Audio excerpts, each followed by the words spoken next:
for the youth service. Hari ini kita memiliki youth service ya. Welcome. Wonderful. Shalom, kasih high five dulu dong kanan kiri ya. Wow. Oke.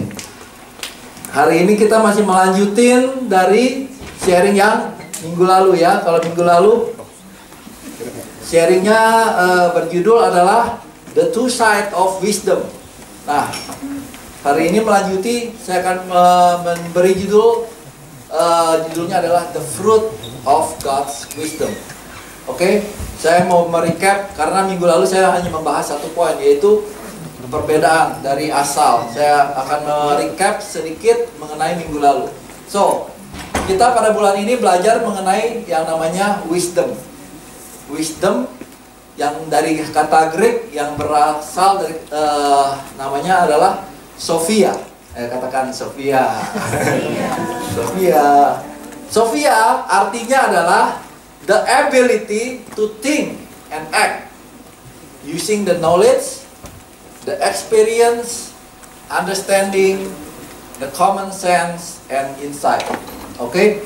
So, kita perlu namanya knowledge, kita perlu namanya understanding, tetapi Sophia atau wisdom ini adalah bagaimana kita menggunakan knowledge yang kita punya supaya kita bisa act and think berdasarkan pengetahuan yang kita punya. Oke? If you don't have the right knowledge, if you don't have the right understanding, then you're not going to have the right wisdom. Paham ya? Nah, kemarin saya minggu lalu sudah menjelaskan ada dua wisdom. Yang pertama adalah wisdom yang berasal dari Tuhan. Perbedaan dari asal adalah wisdom yang berasal dari atas dan wisdom yang berasal dari dunia.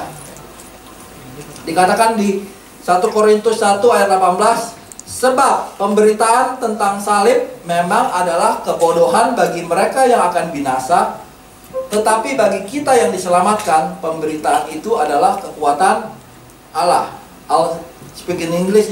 The message of the cross is foolish to those who are headed for destruction. But we who are being saved know that it is the very power of God. Lanjut. It is foolish to the Jews who ask for the signs from heaven, and it is foolish to the Greeks who seek human wisdom. So when we preach that Christ was crucified, the Jews are offended, and the Gentiles say it's all nonsense. Saya sudah jelaskan minggu lalu bahwa ketika bagi orang Jewish ini adalah pemberitaan Yesus mati di kayu salib adalah suatu hal yang offense bagi mereka, karena mereka mengharapkan raja yang datang untuk membebaskan mereka dari kesengsaraan mereka. Namun Tuhan Yesus sendiri datang mengaku dia adalah sebagai raja, tapi dia datang untuk sebagai raja yang humble, ya kan? Dia datang untuk pertama tujuannya adalah untuk supaya dia mati di kayu salib supaya dosa kita bisa diampuni. Namun orang Jews tidak mengerti itu. Dan juga kepada orang yang Gentiles, mereka juga say it's all nonsense. Nah, lanjut di ayat 24 adalah, but to those called by God to salvation, both Jews and the Gentiles, Christ is the power of God and the wisdom of God. Di sini perhatikan adalah to those called. Jadi kita yang dipanggil oleh Tuhan untuk selamat, we can understand this plan. We can understand this message of the cross. Paham ya? This foolish plan, lanjut ayat 25 adalah, this foolish plan of God is wiser than the wisest of human plans, and God's witness is stronger than the greatest of human strength. Lanjut. Kemudian dikatakan, no, the wisdom we speak of is the mystery of God. His plan that was previously hidden, even though He made it for our ultimate glory before the world began. Nah, saya sampai sini dulu ya. Saya recap lagi bahwa Tuhan Yesus mati di kayu salib itu adalah sebuah plan. Oke? Sebuah plan yang sudah direncanakan long before, what do you say? Long before even the world began. Yang merencanakan adalah Bapa.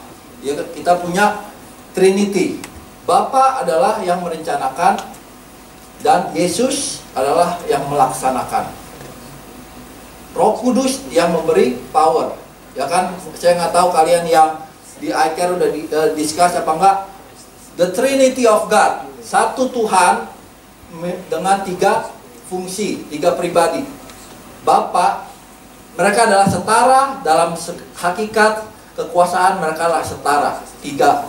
Tapi mereka memiliki 3 fungsi. Bapa adalah seorang perencana, tetapi yang melaksanakan ini semua adalah Yesus, dan Roh Kudus adalah pemberi kuasa. Nah, dikatakan di sini bahwa plan ini sudah direncanakan long before dunia semuanya ini diciptakan. Ngerti ya? Paham ya sampai sini ya? The foolish plan. Nah, bagi orang-orang yang tidak memiliki spirit, they thought this plan is foolish. It doesn't make sense. Okay? But for us who are called for salvation, we can accept this plan. Okay? Now, lanjut. When we tell you these things, we do not use words that come from human wisdom. Instead, we speak words given to us by the Spirit, using the Spirit's words to explain spiritual truths. But people who aren't spiritual, who don't have the Spirit, or who have only physical life, can't receive this truth from God's Spirit. It all sounds foolish to them, and they can't understand it. For only those who are spiritual can understand what the Spirit means. Oke? Dikatakan di sini, ketika kita kan sudah disering di-share, ketika kita percaya, kita akan menerima Roh Kudus, dan Roh Kudus yang akan membantu kita untuk mengerti akan hikmat Tuhan, akan misteri of God. Kalau kita tidak menerima Roh Kudus, kita nggak akan bisa mengerti apa yang menjadi misteri of God ini.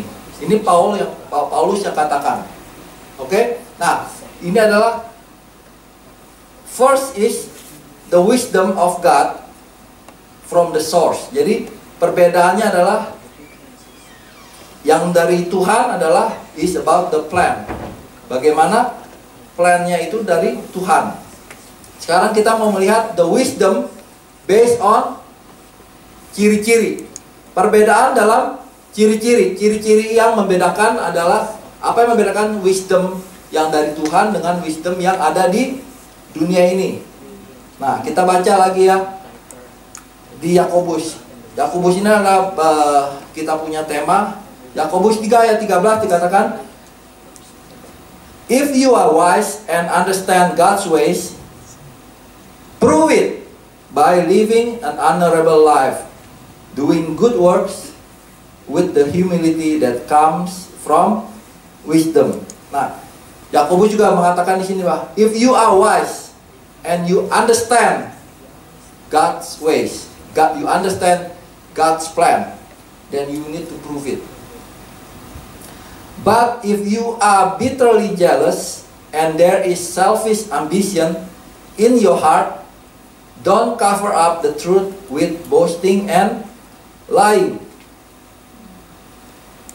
For jealousy and selfishness are not God's kind of wisdom.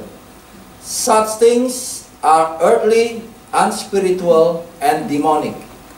For wherever there is jealousy and selfish ambition, there you will find disorder and evil of every kind.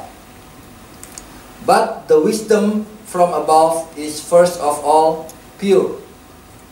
It is also peace-loving, gentle at all times, and willing to yield to others. It is full of mercy and the fruit of good deeds. It shows no favoritism and is always sincere. And last is, and those who are peacemakers will plant seeds of peace and reap a harvest of righteousness. Oke, so kalau dibagi dua, ini adalah tabel atau bagan, bisa dibaca nggak? Bagan yang mana yang wisdom yang berasal dari Tuhan dan wisdom yang berasal dari dunia dan demon, setan. Oke, yang dari Tuhan ciri-cirinya adalah lemah lembut, pendamai, peramah, penurut, belas kasihan, tidak memihak, dan tidak munafik. Kalau yang dari dunia, ciri-cirinya adalah iri hati, mementingkan diri, memegahkan diri, dan berdusta. Kita lihat dulu ciri-cirinya ya. Hari ini saya akan membawa ciri-ciri orang yang mengandalkan wisdom yang dari dunia. Yang pertama adalah apa? Iri hati atau bitterly jealous. Iri hati atau bitterly jealous adalah sifat cemburu yang sifatnya membawa kepahitan, ya kan? Sebenarnya jealous itu adalah sesuatu hal yang baik kalau bisa bersifat positif. Contoh jealous yang sifat positif adalah Tuhan Yesus, Tuhan kita juga jealous. Dikatakan ya kan di Exodus 3:4 kan, you must worship no other gods, for the Lord whose very name is jealous is a God who is jealous about his relationship. Slide. Kamu harus perhatiin saya, jangan ngeliatin si Abby ya. Kalau enggak orang-orang pada bingung ini. Ini sampai Exodus 34.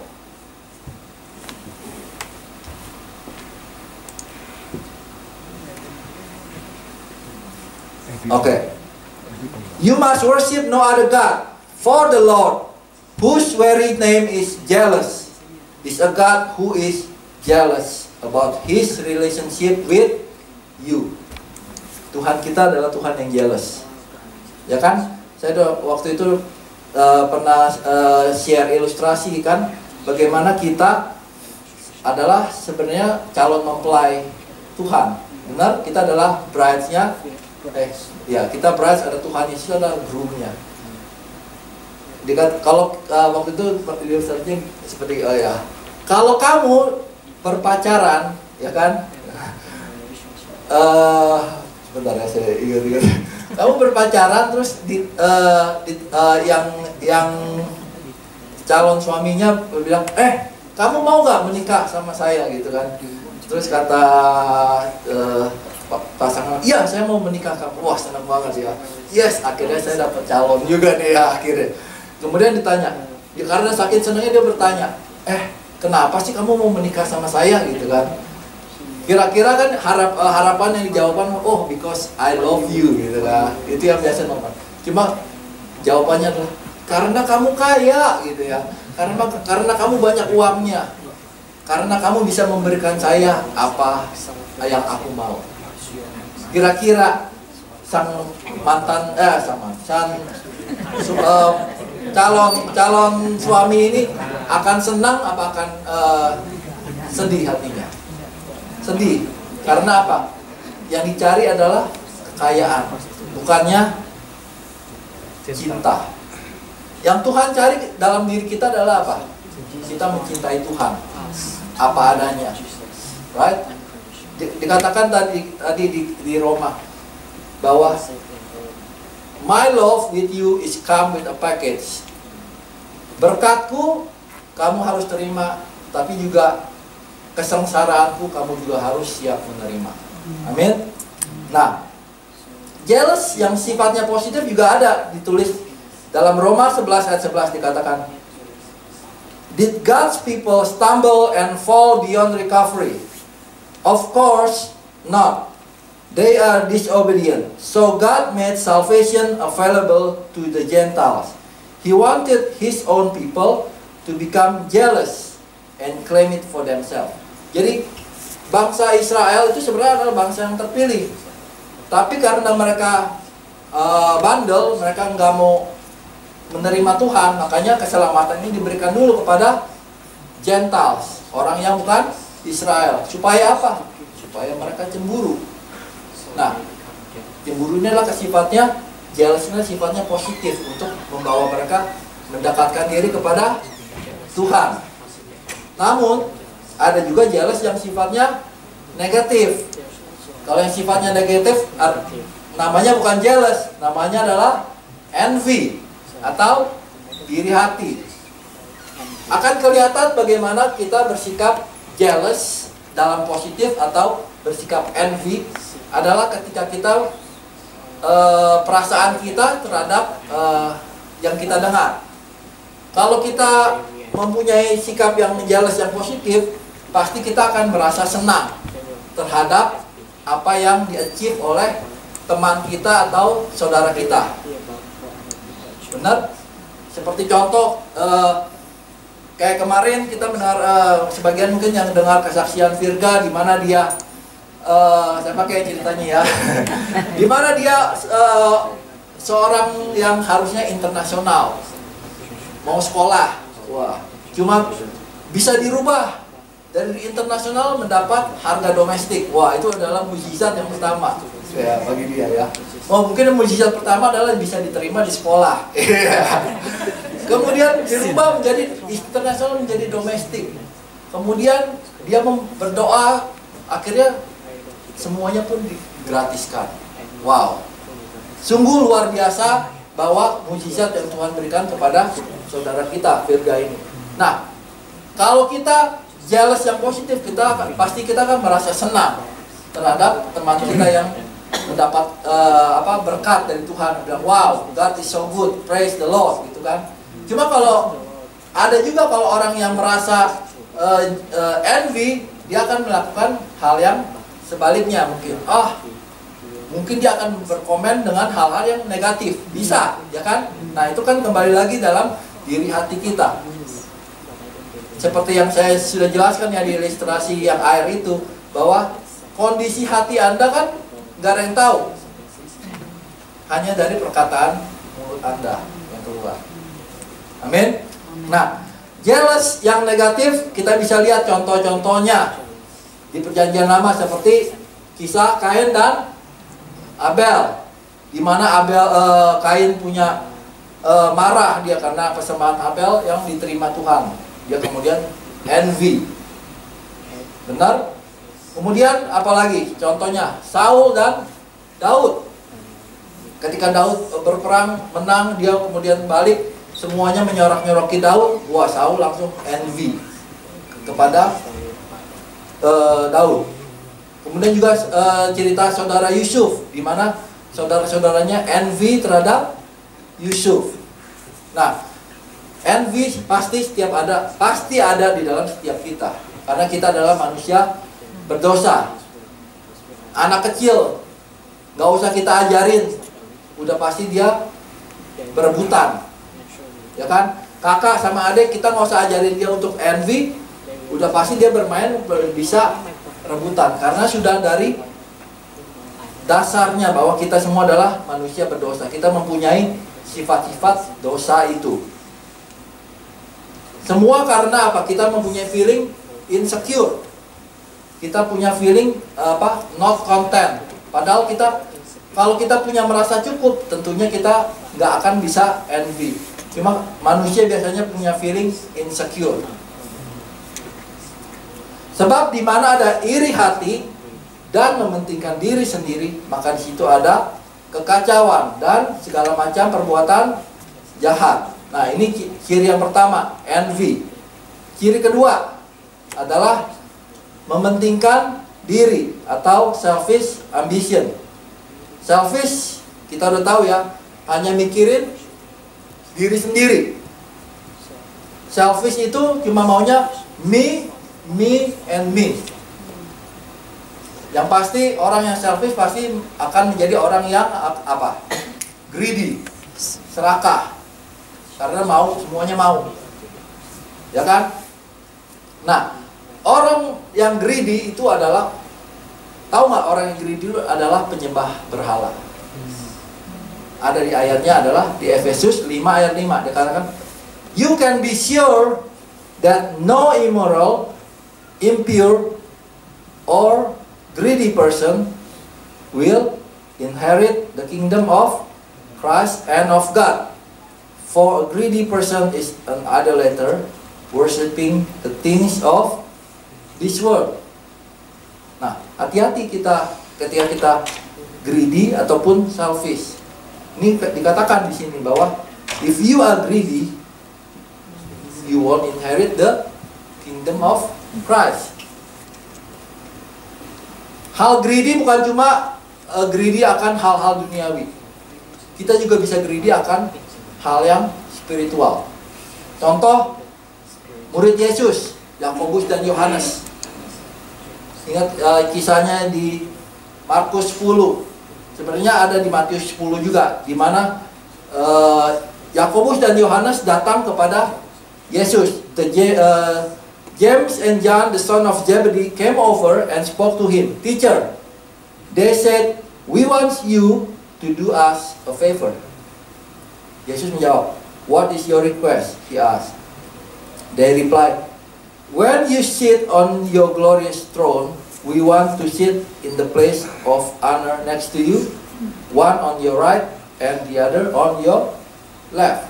Ini adalah permintaan dari dua murid Yesus, Yakobus dan Yohanes. Nah, kalau kalian baca kisahnya setelah itu, terjadi pertengkaran oleh 10 murid yang lain. Bilang, wah, lu nggak bisa selfish begitu, masa lu doang yang mau duduk di sebelah kanan dan kiri, kita juga mau semua. Nah, akhirnya Tuhan melerai. Dia bilang apa? Tuhan berkata, I have no right to say who will sit on my right or left. God the Father has prepared those places for the ones He has chosen. Bapa sudah memilih orang-orang yang akan duduk di sebelah kanan dan sebelah kiriku. Yesus tidak punya right. Nah, di sini kalau kita baca selanjutnya, Yesus mengajarkan kita untuk apa? Menjadi servant. Bukan kita mementingkan diri sendiri, tetapi kita harus mementingkan orang lain. Hal mementingkan diri sendiri juga sama. Semua pasti memilikinya. Saya sendiri juga banyak belajar, harus banyak belajar. Karena saya sendiri grow up dari seorang anak tunggal ya, semuanya all about me, ya. Gak ada saingan. Sebagai anak tunggal saya semuanya punya. Nah, dulu pemikiran saya everything is all about me, gitu kan. Pergi kemana pun juga I must think of the benefit, gitu ya. Kemana ke sini, untungnya apa, gitu ya. Kalau kata orang Medan, uhami kang tau, gitu ya. Ada kang tau apa? Kalau nggak ada kang tau, ya ngapain ya? Nggak usah, gitu kan. Capek-capekin, ya kan. Nah, ini kita harus rubah mindsetnya. Makanya kita harus rubah juga. Setiap kita pergi kemanapun juga, sosialisasi atau apapun, jangan memikirkan tentang diri kita sendiri. Ke gereja, banyak orang ke gereja tujuannya yaitu cari kantau, ya kan? Cari bisnis gitu. Ada banyak pebisnis atau cari jodoh, ya, siapa? Cari berkat. itu yang ini banget ya. No, kita harus ke gereja untuk satu hal, cari Tuhan. Segalanya akan ditambahkan kepadamu. Carilah dahulu kerajaan Tuhan. Amin. Ciri yang ketiga adalah memegahkan diri atau boasting. Orang duniawi itu adalah orang yang paling suka boasting. Ya, kelihatan banget, maksudnya pamer. Siapa yang paling hebat? Siapa yang paling berkuasa? Paling sukses? Itu adalah kerjaan orang-orang yang tidak mengenal Tuhan, orang duniawi. Karena apa? Bagi mereka itu adalah merupakan pencapaian mereka sendiri. Usaha, kerja keras mereka itu adalah usaha mereka, kerja keras. Atas hasil yang mereka punya adalah hasil kerja keras mereka, sehingga mereka harus show off, ya kan? Menunjukkan kepada orang-orang lain bahwa ini loh kehebatanku sampai sini. Nah, akibatnya apa? Banyak yang berlomba-lomba kan, nggak puas, ada aja. Nah, tapi untuk orang yang mengerti wisdom of God, kita harus understand bahwa all this coming from God. God chose things despised by the world, things counted as nothing at all, and used them to bring to nothing what the world considers important. As a result, no one can ever boast in the presence of God. Semua yang kita punya adalah datangnya dari Tuhan. Bahkan keselamatan kita pun kasih karunia dari Tuhan. Karena iman kita percaya, tapi semuanya itu adalah kasih karunia dari Tuhan, bukan dari pekerjaan kita. Oleh karena itu jangan ada orang yang memegahkan diri. Jangan kita sama seperti orang-orang Farisi yang munafik ketika mereka berdoa di tepi jalan, ya kan? Mereka berdoa untuk dilihat orang-orang lain. Ketika mereka berpuasa, mereka menunjukkan mimik mereka seperti orang berpuasa. Kata Yesus berkata apa? Mereka sudah mendapatkan rewardnya saat itu. Orang-orang sudah melihatnya. Nah, kalau kita melakukan apa saja, satu hal yang harus kita lakukan adalah tujuannya adalah untuk glorify God. Semua yang kita punya, apapun yang kita dapatkan, kita harus glorify God. That's the first thing. Kadang-kadang kita memang sebagai manusia, saking kerja kerasnya, kita lupa, ya kan? Kadang-kadang, wah ini hasil kerja keras kita, padahal enggak. Semua adalah Tuhan yang campur tangan. Semua Tuhan yang memberi, dan kita jangan sampai lupa itu. Dikatakan dalam satu ilustrasi ayat kan dikatakan, ada satu orang yang berkata, aku akan membangun ini, aku akan menyimpan membangun banyak lumbung, dan aku akan menyimpan padi-padiku di dalam lumbung-lumbung ini supaya umurku akan panjang menikmati hasil-hasil dari simpanan aku. Kemudian Tuhan berkata apa? Hei bodoh, besok nyawamu pun akan dicabut, kamu tidak akan menikmati semua ini. Jadi kita jangan, setiap plan yang kita buat, janganlah kita lupa bahwa ada turut campur tangan Tuhan di dalam setiap kehidupan kita. Yang terakhir, ciri yang terakhir adalah berdusta atau deceit atau lying. Deceit is totally contrary to the purpose of God. Kalau dikatakan di Titus 1, this letter is from Paul, a slave of God and an apostle of Jesus Christ.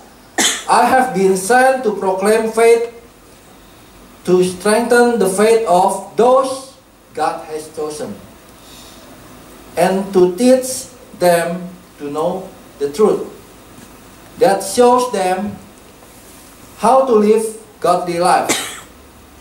This truth gives them confidence that they have eternal life with God who does not lie, promised them before the world began. Sama ya, hal-hal yang Paulus katakan selalu, God has chosen and then has promised them before the world began. Nah, di sini katanya adalah, kuncinya adalah God does not. Unlike Satan, dikatakan, for you are the children of your father the devil, and you love to do the evil things he does. He was a murderer from the beginning. He has always hated the truth, because there is no truth in him. When he lies, it is consistent with his character, for he is a liar and the father of all lies. Ini adalah setan. Karakter setan adalah pembohong. It is consistent with his character. Ketika Eve jatuh dalam dosa, setan berbohong kan, deceive, membohongi Eve.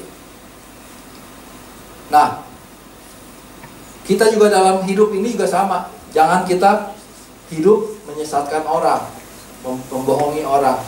Apalagi untuk kepentingan kita pribadi, apalagi kita membohongi atau menyesatkan orang dari kebenaran. Dari kebenaran yang jangan kita membawa orang menjadi tersesat. Oke? Nah, itu ada 4 ciri. Sekarang kita akan melihat ciri-ciri yang dari surga adalah lemah lembut, pendamai, peramah, penurut, belas kasihan, tidak memihak, dan tidak munafik. Hasilnya, nah, kita akan melihat dari hasil perbedaan dalam buah antara wisdom yang dari Bapa dan wisdom yang dari duniawi. But the wisdom from above is first of all pure. It is also peace-loving, gentle at all times, and willing to yield to others. It is full of mercy and the fruit of good deeds. It shows no favoritism and is always sincere. Kata pertama di sini adalah pure. Tuhan mau kita memiliki hati yang pure. Dikatakan di 2 Timotius 1 ayat 9 kan, for God save us and call us to live a holy life. He did this not because we deserve it, but because that was His plan from before the beginning of time, to show us His grace through Christ Jesus. Tuhan mau kita, Tuhan memanggil kita untuk satu hal ini, to live a holy life. This is what His calling. Dimanapun kita berada, satu calling adalah untuk menjadi, to become like Christ. Kadang-kadang kita dulu seringkali bingung ya, what is my calling? Aku harus menjadi apa ya gitu ya. No, it is not what, it's not your career. Bible doesn't teach you like what do you need to be. No, gak ada konsultasi karir di dalam Alkitab. Tapi you are called to be holy. You are called to become like Jesus. Itu adalah your calling. Di setiap pekerjaan, di setiap apapun yang kalian kerjakan saat ini, you are called to become like Christ. Kamu bisa menjadi saksi Yesus. Bukan cuma what. Kalau what berarti terbatas menjadi, jadi kebanyakan tuh dulu itu tugasnya pendeta, bukannya tugasnya kita, karena we are not pendeta. No. But if you are called to become like Christ, then you can be His witness. Kamu bisa menjadi witness Dia dimanapun kalian berada. Ini adalah suatu panggilan. Tuhan mau kalian untuk menjadi live pure. Ketika kamu live pure, orang lain pasti otomatis akan melihat. Kedua, kita dipanggil untuk menjadi apa? Spiritual mature. Dikatakan di Efesius 4, this will continue until we all come to such unity in our faith and knowledge of God's Son, that we will be mature in the Lord, measuring up to the full and complete standard of Christ. Then we will no longer be immature like children. We won't be tossed and blown about by every wind of new teaching. We will not be influenced when people try to trick us with lies so clever they sound like the truth. Kita harus menjadi mature. You know, this wisdom, yang minggu lalu Paul mengatakan, this wisdom of God, this plan is for mature people only. Kalian baca di 1 Korintus 1, 1 Korintus 2, bahwa ini adalah, plan ini adalah hanya untuk diberikan kepada orang-orang yang mature. Orang yang gak mature, they can't understand. But if you are mature enough, then you will understand this whole plan. Di 1 Korintus 2. Dan Paulus bilang apa? Kalian itu sudah sepatutnya untuk menjadi dewasa. Makan makanan yang padat, jangan makan minum susu terus, gitu kan. Itu adalah keinginan dari Tuhan Yesus kita juga, bahwa kita semua menjadi mature.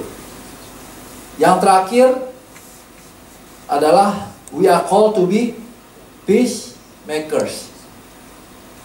Bahwa semuanya ini kalau kita miliki, kita bisa hidup holy. Tapi kalau kita nggak bisa membuat peacemaker, apa gunanya? Saya panggil tim answership untuk maju. Kalau kita hidupnya cuma hanya membawa keributan, dimanapun kita berada, kita nggak punya kasih, ya nggak? Ya apa gunanya kita memiliki ini semua? So, sebagai rangkuman dari pelajaran minggu lalu dan minggu ini adalah, there is a plan already. Dari awal hingga akhir, God already create a plan. You and I are part of that plan. You and I are chosen. You and I are called to be part of His plan. Therefore, I, a prisoner for serving the Lord, beg you to lead a life worthy of your calling, for you have been called by God. Kita semua sudah dipanggil. Kita semua mendapat panggilan dari Tuhan untuk satu tujuan, yaitu untuk live holy. Meskipun saat ini mungkin kita mengalami kesusahan, kita mengalami apapun ketidakpastian dalam hidup kita.